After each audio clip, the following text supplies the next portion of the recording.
This week on the Death of the Reader Extended Cut, hear Malcolm Ryan talk about some of his favorite detective-style games. Hear us go back and forth and around again on all of these confusing characters, and hear Herds get absolutely lost. You're on Death of the Reader. You're listening to 2SER 107.3. We are Flex and Herds bringing you Death of the Reader, your murder mystery world tour. Shout out to the Meter family for their wonderful little theme song they cooked up for us there. Today, Herds, we're continuing the Floating Admiral. We're dealing with chapters 5 to 8. So far in the story, the Admiral, Lord Peniston, has found himself bludgeoned to death in the bottom of a boat. Wait, bludgeoned? Wasn't he stabbed? Well, he was clearly, squashed under all of this sheer reasoning we've been given by the Detection Club, our authors. You know what? I believe that. That is a straight up fact. Oh my goodness. I feel similarly. This story is excellent if you approach it as the game it is. It is a fun time, but I was definitely not prepared going into this. This is like, it's ridiculous. I told you last week we'd thrown you a curveball. Yeah, you threw me about 18 curveballs. They're all, each of them slightly differently curved. Yeah, that sounds about right. Now, I think that the main message we can take away from this and last week is that the more authors we have, the more confusing it gets. Here's the deal. I'm enjoying reading the novel. However, there is no real story. It is just focused on all of the authors coming in, one after the other. It's like, a parade. It's like clowns coming out of a clown car. You see one clown come out, you think that's pretty funny. You see like 2 or 3 come out after them, you're like, well, that's crazy. Look at all those clowns in that clown car. But then there's about 10 of them coming out of this tiny car and you're like, man, that's insane. What is happening? I am not comfortable. I need to take a breather. I need to take a vacation. Yeah, it's definitely a little ridiculous, but admittedly, they did tell you what it was going to be in the introduction. It is impeccable at following through on its own premise, in that it is 12 people, one after the other, shouting at you at what they think the mystery is or what the answer is. A bit of both, really. And yeah, I mean, I've been reading through. You're the one who's read it all, and I haven't read anything, and I'm having a great time. But I am just perplexed. Because clearly there are all these different answers that are being put towards me, and I don't know which one to pick. And some of these mysteries, I'm not even sure if they mean anything. One that jumped out at me was the house key puzzle, which I don't even know what's happening there. The Admiral has a key to his house, but he keeps the door latched or unlatched, but he has a key, so that doesn't really matter. Well, yeah, the whole thing is that the key was found in the bottom of the boat where his body was found, and it's like, so he had a key to his house? Yeah, he had a key to the house that he lives in? Like, where is the mystery there? Oh, it was locked when he left, or it wasn't locked, but like, he left with the key in his person. Like, I don't understand what the problem is there. There's a lot of weird mysteries, and there are some that are, because that's the setup, you would think, to a locked room mystery, which is quite an iconic sort of, puzzle. I think that the key to the French door, as it's described. Is that a pun? Is it, you going to make a pun out of this? No, I mean, like, the physical key in the story good. Was meant to be a thread that was thrown for the other writers in the story, but so far no one has picked up on it. And they all keep bringing it up and ridiculing it for how pointless it is. Yeah, it's and on the one hand, that's kind of amazing. Yeah. On the other hand, it's like, just leave it alone already. Yeah, it's very strange. I will say shout out to our boy Knox. Once again, bringing up some very strangely absurd writing, as in the 3 taps, which we've discussed previously. He really brings up, or rather brings down, I suppose, the pacing of the story, which I really appreciate, because as I say, I said this last time we had a chat about this, every single author is trying to cram as much reasoning, as much mystery as they can into the story. Whereas Knox, he says, hey, I'm going to lay out 39 things that I think you should think about. And that's it. That's all the chapter is. It ends with a lovely little nightmare of Mrs. Davies being whacked to death with a rolled up newspaper. But other than that, nothing of import happens. It's just laying out some thoughts and some theories, which I really appreciated. Yeah, we will save you from reading out all 39. I mean, we could, but we'd run should over not. time. We'd run over We time. might do a bonus episode if you want to check the podcast for that, but no promises. Yeah, no promises there. I think the first thing for me was when I read through Nox's chapter initially, I thought to myself, ugh, what a lazy sod. He didn't even try. But going through in a reread, I think that there was a brilliant self-awareness with which he delivered the chapter. I particularly enjoyed the opening section where he was basically bemoaning how boring Rudge is. Yep. He doesn't really have a character. And it's kind of contradicted in places, particularly when it comes to elements like the river. He complains at how fast the river, moves. Now he likes a nice, he doesn't like rivers very much, but if they do exist, they have to be like nice and calm and not impede his investigation. And then later on, he's singing Old Man River, like as though he really enjoys being out, riding down the waves. Like, I think it's weird. If you didn't know that this story was written by so many different authors, you'd maybe think that it was a case of character development, where as he's come to understand how the river plays in, he's like, I get it now. I'm one of the river folk. I would love to read that novel where he slowly, he turns savage and then ends up living in the river at the end of the novel. That's what I want to happen. He realized that the river killed Pennington, or Penniston rather, and he just becomes one with the river, and that's the end. Yeah, but I think as we got on to later in Nox's chapter, and especially going over it the second time, there was a really fantastic self-awareness, as I said, to the way he delivered it. I really enjoyed in particular when he quoted his own Chinaman theory from the from his rule set that we discussed when, going over the 3 taps, which you can find on the podcast. Yeah. Now, the thing is, Herds, having read over Nox's chapter, do you think that this story will follow? Will follow the rules of Nox? Yes. Oh, that's an I will excellent throw you a question. freebie. Nox's solution absolutely does. I'm sure it does. He would follow his own rules. That's how he does. I mean, we've still got 10 chapters to go, though. I feel like the rule that sticks out to me as the most likely to be broken is that the murder must be mentioned in the early parts of the story. The only way that I think that they'll try to get around that is that he was mentioned in the prologue. I still maintain out of the 2 captains, one of them is Penniston, the other one is some other character. I haven't figured out who. I think they're the murderer. But I think that by that rule in particular, I don't think that it's very easy to hold up, especially with all of this back and forth, all this jumping around of who's the killer, who's not. You could very easily say that, if Wilfred, for example, the brother who we haven't met yet, supposedly. Walter. Wilfred is a different character. Different character. You know what? There's too many W's. Get him out of here. Walter is the brother who we haven't met yet. I don't even know if we've met Wilfred. Have we met Wilfred? We have met Wilfred. Okay, who was he again? So Wilfred Denny was one of the friends of the Admiral when he moved into town. Okay, but when did we meet him? I think the last thing we heard of Sir Wilfred Denny was that he was off on a friendly little jaunt in London. Yeah, we haven't actually met him yet. We haven't met Walter or Wilfred, and it's entirely possible these characters end up being, if not the murderer, at least heavily involved. So Wilfred apparently, according to Nox, minds that Penniston has come to Lingham, which is apparently important. It's the first article in his little list there in chapter 8. But we've been to Sir Wilfred's house, but we haven't actually met him. He's clearly part of Penniston's past. It could be that he's one of the captains in the prologue that, was involved in that, the bag of poison and the captain who was wrapped up in his own intricacies and contradictions, but we don't know. It's a mystery, but murder must be mentioned at the first part of the story. It could be one of them. Who knows? I don't trust it. Pretty much the only things we actually know about Sir Wilfred Denny are all just character assumptions made by other people in the story. Mrs. Davis tells us about him. Yep. Dacres tells us about him. And the thing is, with a story structure the way that it is and the way that the authors are trying to wrap these clues around, like the train puzzle, for instance, and the key puzzle, that Nox just throws out the window. He throws both of them out the window pretty much. With puzzles like these that keep getting brought up and made more complicated and thrown out, I think it's much more likely that the actual killer by the end of the book to be someone who was either mentioned once and forgotten or just has not been part of any of the puzzles.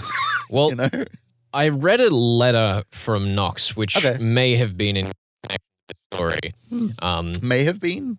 Well, it was about the writing of mysteries in a group. Okay, cool. And I don't know whether it was before or after this story. It may have even been one of the inspirations for this story. But it was not clearly dated. But basically, he was saying that more often than not in the murder mysteries of his colleagues, the first person mentioned in the entire story, other than the person who died, was the culprit. I mean, that's the easiest way to write a mystery. Yeah. Because then no one can complain. They can't say, oh, well, you didn't spend enough time looking at them. Like, well, they were the first thing in the books. Obviously, you should be focusing your attention on them. Which I can't think off the top of my head who was the first person mentioned, but the first significant person in chapter 1 is certainly Ware, which is obviously is why I was drawn to him. I still think there's a case to be made for Ware, but we'll get into that later. Yeah, I think that knowing the naval connection to Ware's story and the Admiral's story, and learning that in the prologue followed immediately by everyone in town knew Nettie Ware. He's an old sailor. It's like, okay, 1 + 1 = 2. It's the most obvious. Nettie Ware's the killer. Absolutely. It's the most obvious place to go. And I definitely think that, as I've explained, it's a whole cluster of nonsense. The best place to take information from to solve the mystery is going to be the latter chapters, which just so happens to be the prologue.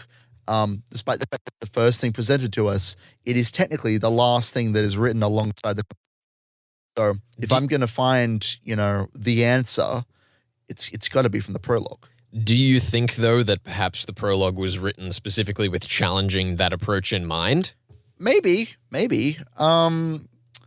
That's something that I can't really answer till we get to the end, like properly. But yeah, I mean, possibly it could be designed to completely throw in a totally different direction. But I don't think we can discard it. I think that the alternative to not taking it at mostly at face value is to just completely discard it and not use it, which I think is silly. I think you should use all tools that you have. That's part of the fun of trying to solve a mystery. Yeah, I've spent so much of this story referring not to the actual chapters, but more to the preface by Dorothy L. Sayers, where she describes how the story came to be. Right. Because I think that looking at the story under that microscope is perhaps the most fascinating way to analyze it. Sure. Particularly when we get to the fact that, this was a group of friends who liked to sit down for dinner parties. Yeah. Right? The vibe that I feel, especially when we come to the craziness of the story, it feels kind of like a party game, Nowadays it's Jackbox, but back in the day it was murder mysteries. And as with Jackbox, if you sit down with a group of friends and no one really buys into it and nobody really puts anything crazy forward, it's not going to be a super great time. You could be relying on just the basic, stuff that's in the game. But I think that by having all these authors come together and really put their best foot forward and everyone's trying to, step on each other's toes in a sense, everyone's trying to work forward. There is no point where, I could imagine a scenario where Knox came across this story, read the first 7 chapters, said, there's no way this abides by my rules, and said, I'm out. I'm done. I give up on this. This is not going to work. But he went full ham, providing us with 39 reasons why we should continue to try to puzzle it out. And that's certainly how I read his chapter. And yeah, I don't know. I really appreciate that. I appreciate that he stuck it through. And that it was continuing to be written. So even though I'm sitting here having only half a mind about what's going on, still, I suppose, pushing for Nettie Ware as the killer, I still feel like there's plenty of room to throw more crazy stuff in and for the authors to have a really fun time. And that's really what matters in this story. I think that so far in the story, they have definitely failed at the goal that they set themselves of not having each author introduce a new puzzle needlessly for the reason of complicating things. There's a new puzzle in every chapter except for Knox's, I'm sure. And Knox, again, carrying the team on his back, he lays down that support ground for the rest of the novel. It's kind of like a reset button, which I think is really cool. Yeah, that is kind of why I chose to stop here, because I think that it's a valuable place to sit and reflect before we get into the mess that is the following 4 chapters. What do you mean it's going to get more messy? To say nothing of the content, the last 4 chapters is as long as the first 8. Oh, good. I'm feeling pretty good about my Nettiware guess. Chapter 5 actually gives me a fair amount of stuff to pull from. Does it now? Yeah, it's mentioned that the Admiral used to be a captain for one thing, which is helpful. Yes. He's almost certainly one of the 2 captains. I don't know which one, but one of them for sure. And there's a discussion about these 2 boats, which are the boats mentioned in the prologue, the one from England and the one from America. And how they would always sit side by side and they'd fly their flags, but otherwise they were like exactly the same, which I'm not sure where to go with that exactly in terms of the boats. I don't know where the boats like fit in this. Maybe there's some poetic justice to, laying the Admiral in the Vicar's boat. I don't know why you picked the Vicar's boat, not the Admiral's boat, if you were going for poetic justice, but like... Well, you think that they've given him a Viking funeral rather than just a cold-blooded murder? Well, like, why wouldn't they just toss him in the drink, Why not? Who knows why they put him in a stupid boat? Maybe they want to travel his corpse somewhere. Maybe they wanted him to be somewhere. But then why not be in the boat with him? It's very confusing. We'll talk a bit more about your actual theories and solutions later on in the story, but I did kind of want to address the scope of time in this story because I think it's pretty clear given the introduction and those themes of the 2 boats that Nettiware introduces in chapter 5 that that is the motive of the story in some way. It's, left to you to figure it out. Yeah. But it's very, I don't necessarily want to say atypical, but it's certainly less common of approach to have the motive for the story be so far removed from the story itself. It is very strange. It's almost like it was just a random detail placed in an earlier chapter, which then was extrapolated later on and become much more significant. That's definitely the vibe I'm getting. So do you think then that the authors of earlier chapters will make no mention of the Hong Kong business in their solution? Well, the question there is, where was the first time Hong Kong was mentioned? Because I think Hong Kong is mentioned explicitly in Chapter 5 for the first time. But China is mentioned in Chapter 3 with Holland when he's talking about where he gets all his materials from, his ivory and his plastic and his wood or whatever.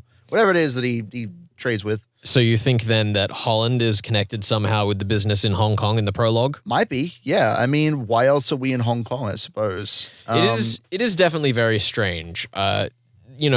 Especially what with the introduction being the first place that Hong Kong's mentioned as you read it linearly, that gives a different context to the fact that the first time it was written... It does. The first time it was written in the story was in chapter 5 or 6. Yeah. Yeah, of course, because the prologue is obviously designed to draw my attention to that and say, hey, this is something you should pay attention to, which is why, again, I say I think that it's intentional. The prologue is drawing attention to these things. It's not trying to mislead me. I don't think. I think that would be a bit too much.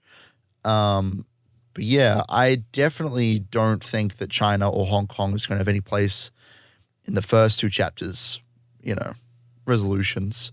Or if it does, then it was by coincidence, not by design. However, I definitely can see how Chapter 3 might, especially if they, put it on Holland.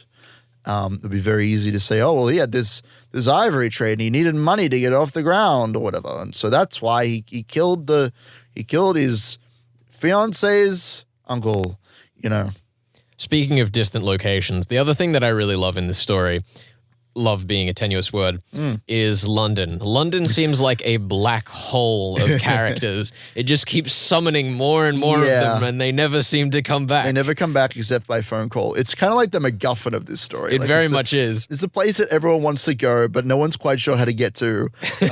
We don't know what it does, but it's clearly important.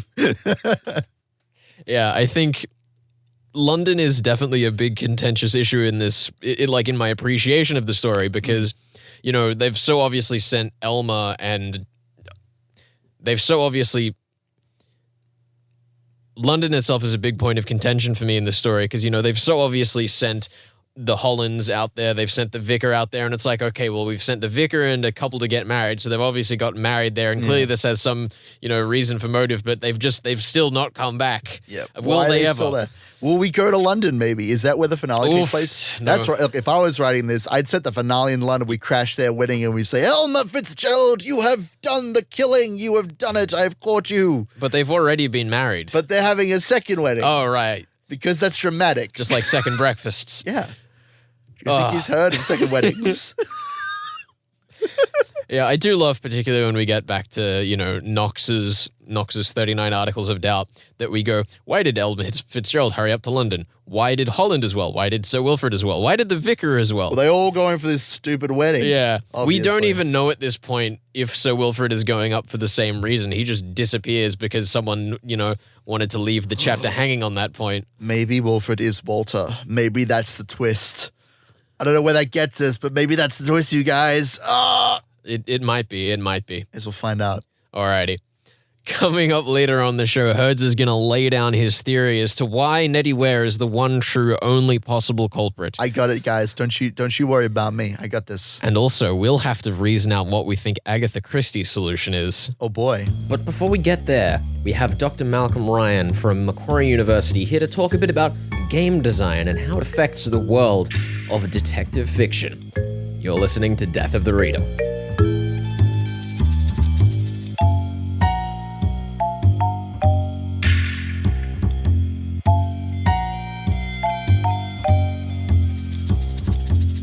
Hey, you're listening to Death of the Reader, your murder mystery world tour on 2SCR 107.3. We're here with Dr. Malcolm Ryan, lecturer in game design development and indie game developer from Macquarie University. How are you doing today?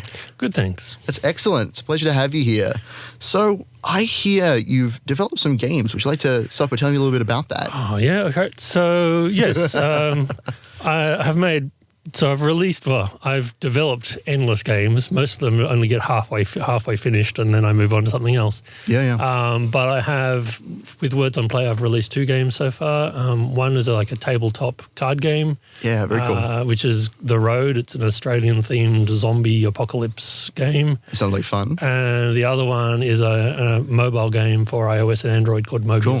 So you've really you've got a foot in the door. You're pretty established in the gaming industry then. Yeah, well, I mean, locally, nobody knows, who I am. I haven't made any money yet, so if that That's counts for the anything. struggle of the humble artist. Yeah. But it's fun making stuff. No, for sure.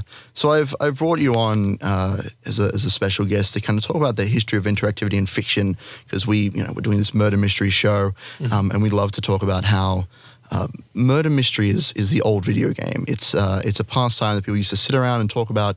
This is who the murderer is. This is who we think it is. It's this sort of interactive fiction that people can get involved in, and we're particularly interested in how detective fiction can be seen as an interactive medium.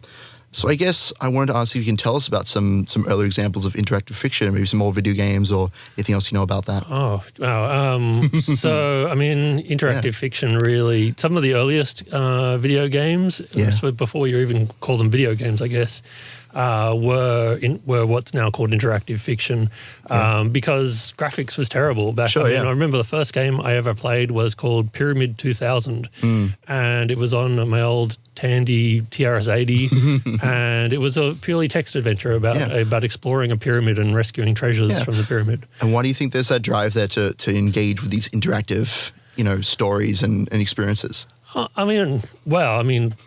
me, ultimately the answer is because we can, right? Of course. We make art because we can, and this is another opportunity to do something interesting. No, for sure. What's engaging about it? We always like the idea of getting caught up in the story in some sense and being able to be part of the story rather than just witness it. And I think that's what games can offer us in one way or another. There are a whole bunch of tricky design problems in making that work. It doesn't just automatically transfer. You can turn a story into a game. It's I think that's really what drives it. We were always liked stories and always wanted to get that dream of getting caught up in the action in whatever way it is.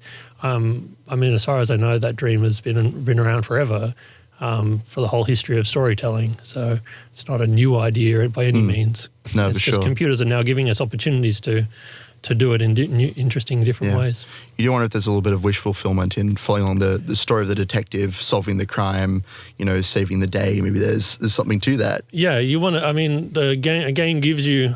Traditionally a detective story, you're doing that. You're even though you are not the detective, you are still being the detective in some sense along the way. And the game now gives you the opportunity to actually to fulfill that fantasy to yourself, be the detective, make the the clever observations, the leaps of deduction that can solve the mystery. The eureka moments, of course, yeah. I guess I wanted to ask, I hope have played a few video games. A few, yeah. Yeah, what sort of reflections of the detective fiction's approach of interactivity can be seen in more modern interactive media, do you think? Oh, that's a complicated question. It is. So I think, for me, it comes down to thinking about if you want to fulfill the fantasy of the player being the detective, then I think you've got to think about what are the main things the detective does and how do you make the player feel like they're doing those things. So I was thinking about this when you invited me. I was thinking if I was going to design a detective game, what would be my design goals? Because the approach that I usually take to designing a game is sort of work out, broadly speaking, what kind of experience that I want to create, and then work out how I can build mechanical things into the game that enable me to have that experience and to convey that experience to another player. Yeah. And so I think the experience of being a detective is like it's exercising a certain set of skills, right? It's the skills of observation, of deduction, maybe of interrogation. Yeah, of course. Maybe I could, depending on the kind of detective that I'm going to be, maybe I'm a Sherlock Holmes kind of detective who just, looks at the scene and picks out the key details that are really important. Or maybe I can make various, clever leaps of deduction from one thing to the next. Yeah. Or maybe I'm the kind of detective who, grabs you by the shirt collar and beats the truth out of you in some fashion. Yeah. You've got to think about what sort of skills is the player going to employ, and then how do we test those skills within the game. Do you think that there are more strengths or weaknesses to a game or to an interactive medium that integrates its puzzles fictionally? As an example, you might have played a game like Transistor, which is it's about a computer program trying to survive a system breakdown by defeating bugs in turn-based combat mechanics. It's all very integrated, and with the fiction, you would say the fiction is even a sort of a background thing in that sort of game.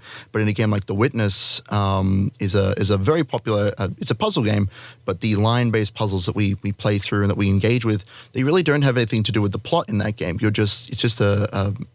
It's a pastime. It's something to pique the brain, I suppose. What do you think about that? Yeah. So when we talk about design, we talk about the idea of your game has some fantasy attached to it. You are pretending something, and that pretending might have some story attached to it. It might just be the pretense in The Witness is fairly is just you are wandering around on some mysterious island where there are a bunch of puzzles, and it isn't trying to play. It isn't trying to give you a plot. It isn't trying to give you a reason why these puzzles exist or anything.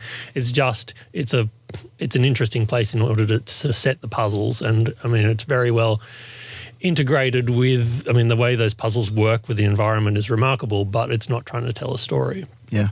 On the other hand, other games, might have more of a narrative goal, and it might be trying to say you're not just some random person. You don't, in The Witness, you are not anybody. You are just the player, right? Yeah. But in other games, you might be somebody who is trying to achieve something in some narrative, and then you have to think, if we're designing those kinds of games, you have to think then how do we fit these things more seamlessly into that narrative? Because so we talk about in design, talk about the idea that a game has two narratives. It has the sort of external narrative, which is the narrative that's written onto the game, where the game tells you this is a game about whatever it is about. So, for example, let's pick, I don't know, any game off the top of my head. So Mario Kart says, everything, the art, the everything about that game says this is a game about racing cars, right? But then there's also the internal narrative about that comes from the mechanics of the game, comes from what you're doing in the game as the player. And Mario Kart does that well because the internal mechanics of that game are also about racing cars, and the kinds of drama that comes out of the play matches the kind of drama that you would have from a good car racing game. Whereas other games, the kind of narrative that comes out of the play is quite distinct or different from the narrative that's imposed from on high. Yeah. I'm trying to think of a good example of that. It's so it's always hard to think of bad games. That's the fun. We don't want to think about the bad games. We want to think about the good games, right? But there are many games, where you'll find that feeling that that the story is telling me one thing, but the gameplay is telling me another thing. I was going to ask, but I think you've kind of answered. Do you think that those, because they have, I believe the term is ludonarrative dissonance? Ludonarrative dissonance, which I know is the technical term, which I was trying to avoid, but yes. Yeah, it's thrown around a lot. Yeah, I mean, that's one of those annoyingly long words. I mean, ludonarrative just means game story, but, let's use a long Greek word rather than a short Anglo-Saxon word. Why word. else are we on the radio if not to throw around long Greek words?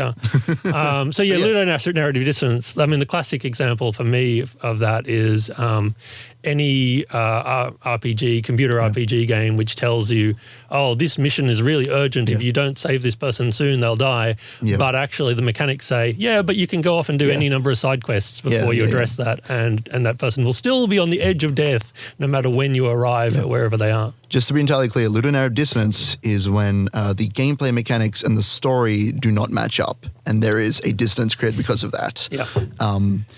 It's created when, as you say, you come to the final boss fight, they say the whole world hinges on this final confrontation, and then you go off and pick up flowers for the next 3 hours. Yeah.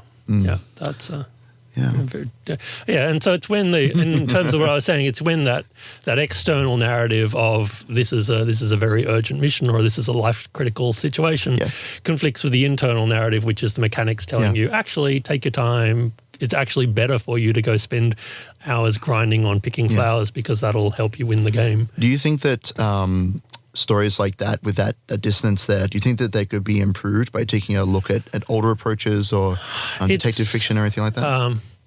It's a big problem. And partly I found that games have just suffered from bad writing. I mean, games have traditionally neglected their writing. And even the games that are recognized as being the best written games pale in comparison to the best written novels, right? They are adequate at best. And so a lot of the games we talk about, this game has amazing writing. I mean, really, if we compared this to any novel, it would be a fairly cheap novel. It wouldn't be a classic by any means. So partly the problem, I think, could be addressed by just paying better attention to writing and especially in the detective genre. So there's, I remember there's an essay by Chesterton who was one of the early detective fiction writers. Yeah, he's an excellent. He's known for his juxtaposing descriptions and his paradoxes in his writing. Apparently, that's what he's known for. And tell me. But there's an essay he wrote where he talked about how detective fiction is one of the most prescriptive forms in that it has, there are distinct patterns for how a detective novel works, and it's basically a design pattern. It tells you, here's how to design a good detective novel. You do follow these steps. And he very much believed that, that his writing was formulaic in that sense, because there was a recipe for a good detective novel. Yes. And from a game design point of view, that's really interesting for us as game designers, because we can then see that same design pattern that he's using, and we can say, how can this design pattern be taken from literature into games? And so I'm very interested in I really believe that game designers can learn a lot from a lot of different disciplines. Design has been going on in a lot of disciplines outside of games for a long time, and in many cases game designers reinvent the wheel and do so badly because they don't pay attention to these things. Yeah, for sure. The kinds of storytelling that we'll talk about in game design is still very much based on, for example, the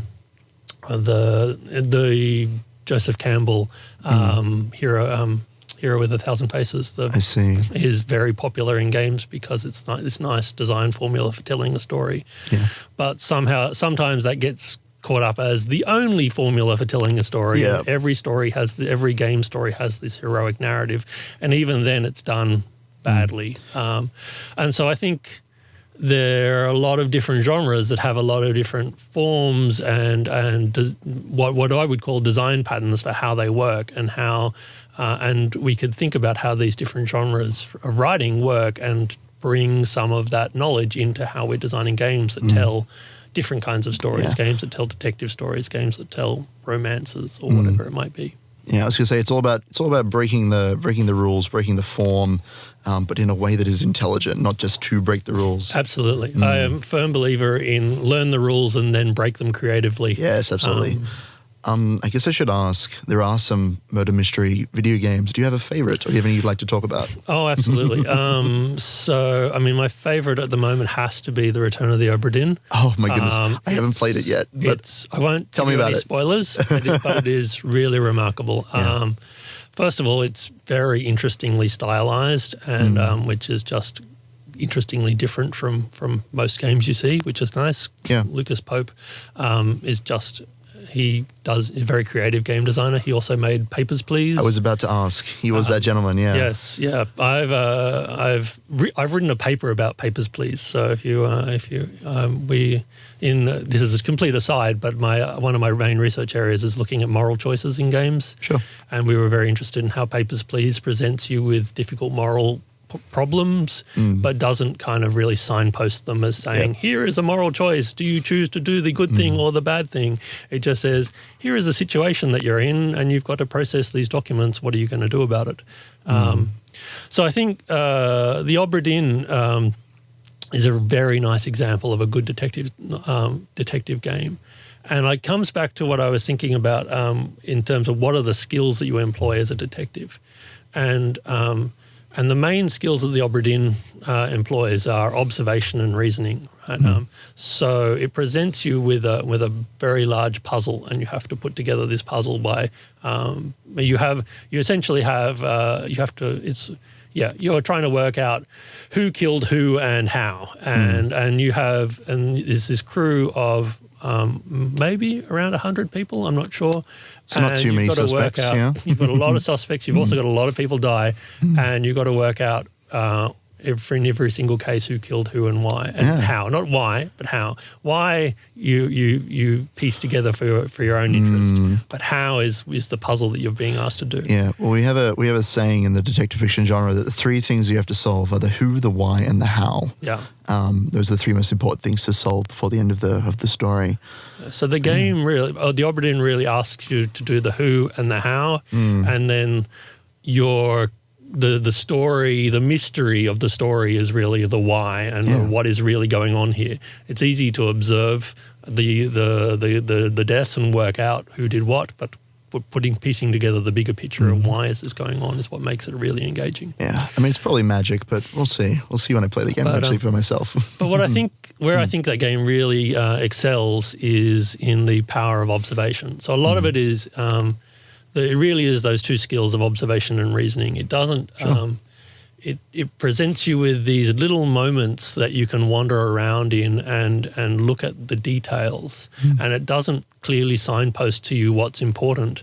And there are lots of little details in any scene, and you've got to look around and notice important things and work out what significance they have, and then use that to aid your reasoning in working out who killed who and how. Yeah. The clever thing that the Obra Dinn avoided was any kind of actual interaction with the people. You're investigating a bunch of murders that happened in the past, and there's a clever mechanism to do that, which I won't go into. But you don't ever actually personally interact with any of the people in the story that you're doing. All right. And I think that's.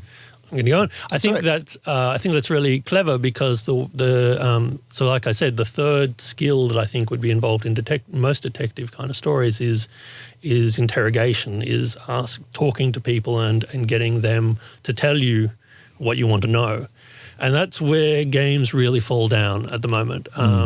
The reality is we're much better at simulating physics and economics and sort of systems that involve numbers than we are at simulating human interaction. And so if you play for example, if you play L.A. Noire, which is also a very nice detective story, but one of the problems with L.A. Noire is a lot of the detection comes through interrogation. You're talking to people, you're trying to get them to confess, or you're trying, but it feels very clunky, and it feels clunky because real conversation is carefully choosing your words and carefully observing the person and working out and how can you apply just the right pressure on them to get them to tell you what you want them to.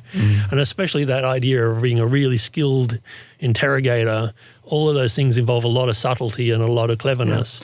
And the interaction modality we have is pick something to say off a list of things that we have to say. And suddenly it's like you're trying to do surgery with boxing gloves on, you know? Absolutely. I wonder if that might be a symptom more of trying to streamline the game and make it accessible than,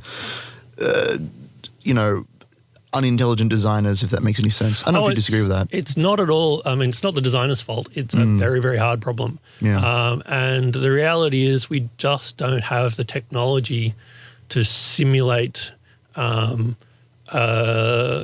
good... So we don't have the technology to simulate skillful conversation in the way that we have the technology to simulate skillful any other kind of physical interaction with a game. So games where you're running and jumping and shooting, because they're involved sort of with physical systems, simulated low level physical systems. You can run and jump and shoot with a lot of nuance and a lot of careful timing and all of those things, because those are rich systems that are playful in that way. We just don't have. Problem is when we come to conversation, our best systems are like, here is the person said one thing, now I have 4 choices on a list to pick from.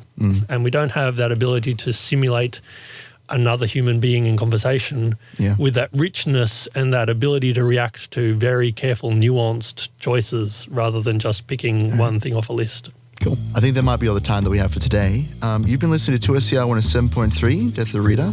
I've been Herds, and that was Dr. Malcolm Ryan.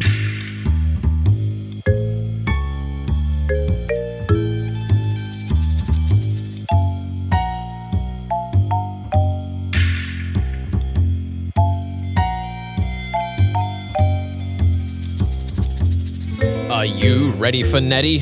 Because I'm ready for Nettie, and Herds, I hear you are as well. I am the most ready. Nettie, I'm ready for Yeti.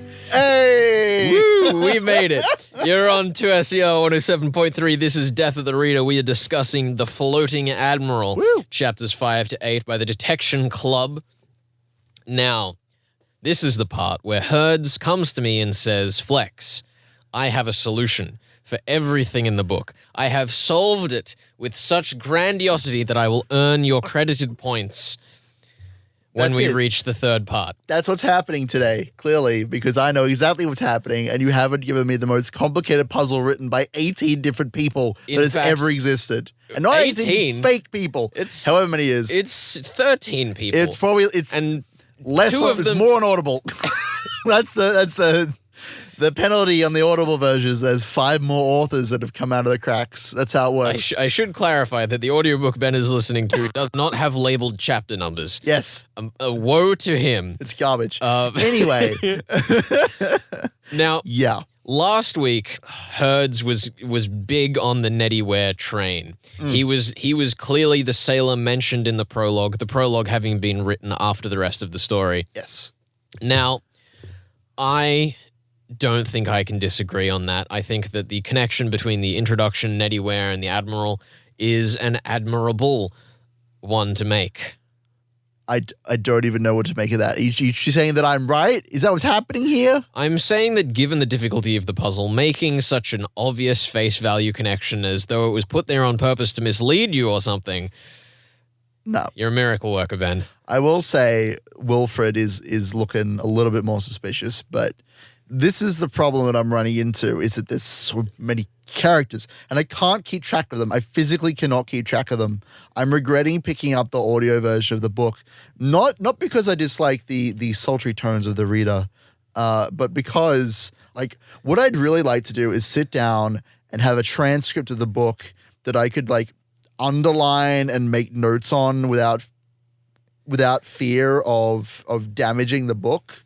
I feel like, because it is just so much to keep track of. I will agree that audiobooks and murder mysteries are perhaps two things that do not gel particularly well together when you would try to approach them as a game, because it is much harder to check over your evidence by searching for the one piece of audio unless you have them handily labeled, which this version, as we have said, does not. I will say I think that Nettyware is still a valid candidate for the murderacy.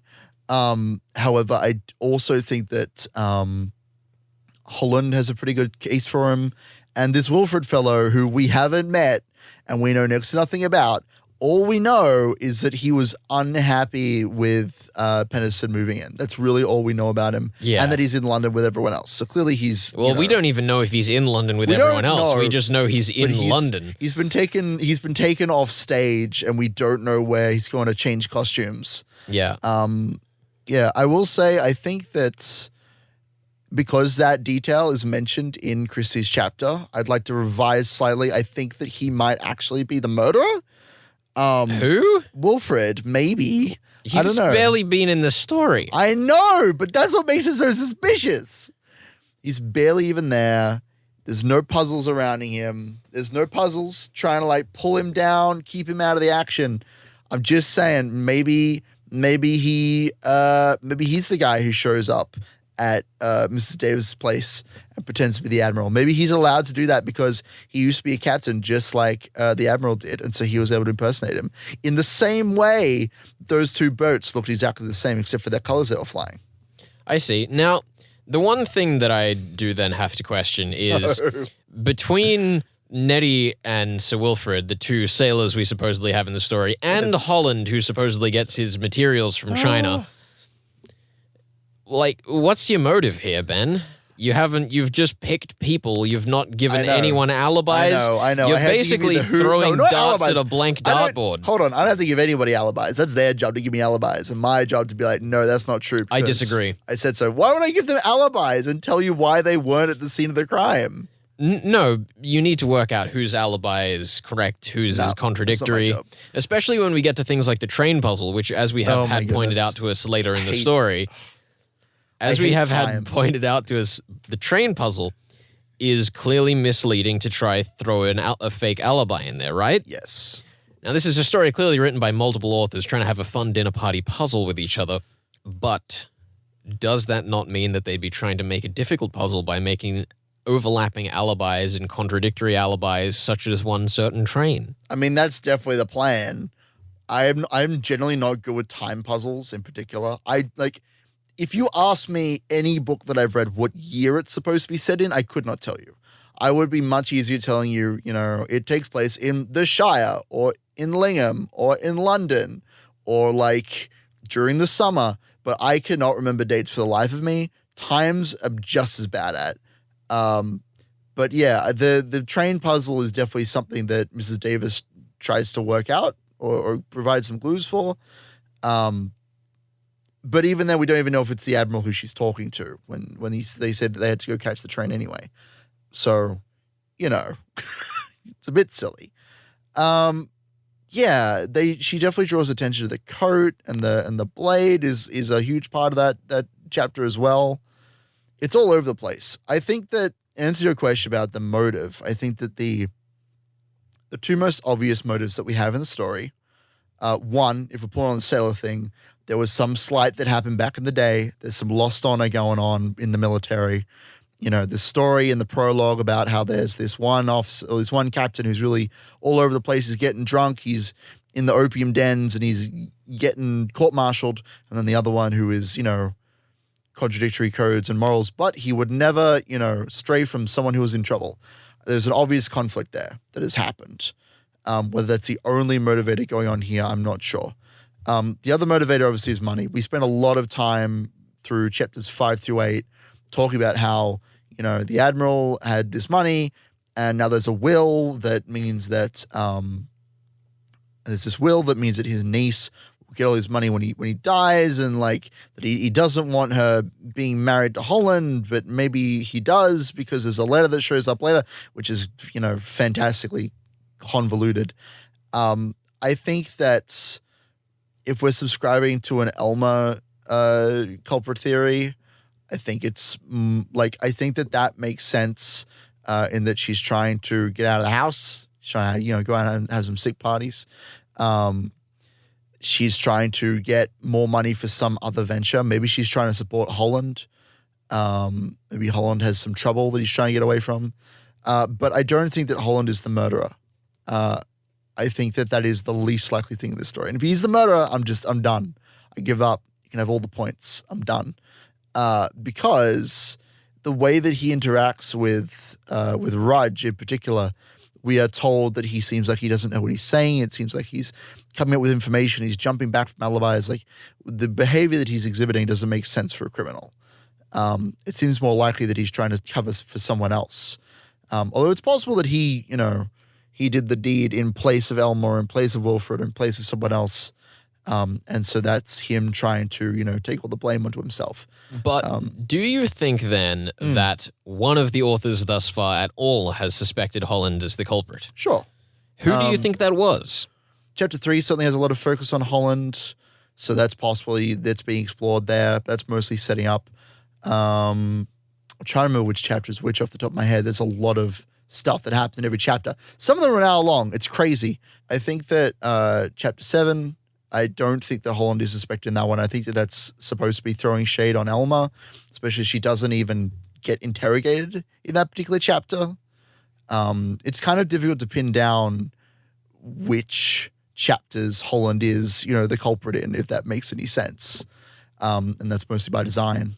I guess if I have to just pick one, I'd probably go with chapter 3, in that he's just introduced at the end like, hey, whoa. Or his introduction chapter when he's introduced like, hey, whoa, here's this fiancé here. Time to throw down, more motivation for who the killer is. Well, then, what about Holland? Let's go with that, Herds. We've clearly had him tied up in China. He's clearly tied up with Elmer Fitzgerald. We've also heard that the Admiral and his niece are more like husband and wife. So could we not then argue that Holland just is the Admiral? It's funny you should say that. I don't have quite that theory, but I do have some ideas. Something that's been brought up a couple of times with mainly chapter 5 and 4 is that in 4, or rather actually it was in chapter 5, it was all in chapter 5 because Mrs. Davis doesn't say, well, actually it might not have been the Admiral. That's in chapter 5.